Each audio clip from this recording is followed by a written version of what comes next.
ایک استاد نے اپنی کلاس میں ایک ننھے بچے کو دیکھا کہ وہ اپنی عادات میں، اخلاق میں، اطوار میں سب سے مختلف تھا۔ استاد نے اس ننھے بچے سے پوچھا، بیٹا یہ شائستہ اطوار، یہ خوبصورت عادات اور یہ پاکیزہ اخلاق یہ تم نے کس سے سیکھا ہے؟ اس بچے نے بڑا خوبصورت جواب دیا۔ اس نے کہا، استاد محترم، یہ میں نے کسی سے نہیں سیکھا، میرے خاندان میں سبھی بچے ایسے ہیں۔ بنیادی طور پہ بچے خاندان سے سیکھتے ہیں، بڑوں سے سیکھتے ہیں۔ آج ہم اپنے بچوں کو وقت نہیں دیتے۔ یاد رکھیے گا، عادات ایک دن میں نہیں بدلتی، عادات ایک دن میں نہیں سنورتی، عادات سال ہا سال کے بعد پیدا ہوتی ہیں۔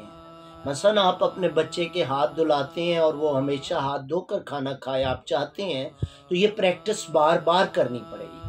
لیکن آج ہم اپنے بچوں کو وقت نہیں دیتے، ان کی تربیت نہیں کرتے، اس کے بدلے انہیں ہم کوئی 100 روپے کا، 200 کا، 1000 روپے کا تحفہ دے کر سائڈ پر کر دیتے ہیں۔ یہی وجہ ہے ہمارے معاشرے میں اچھے بچے نہیں پیدا ہو رہے۔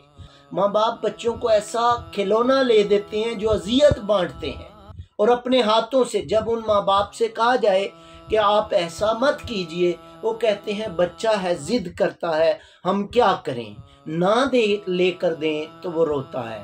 عزیز دوستو، انہیں وقت دیں، تربیت کریں، تاکہ وہ آپ کے لیے، آپ کے خاندان کے لیے، پاکستان کے لیے اور اسلام کے لیے ایک مفید شہری بن سکیں۔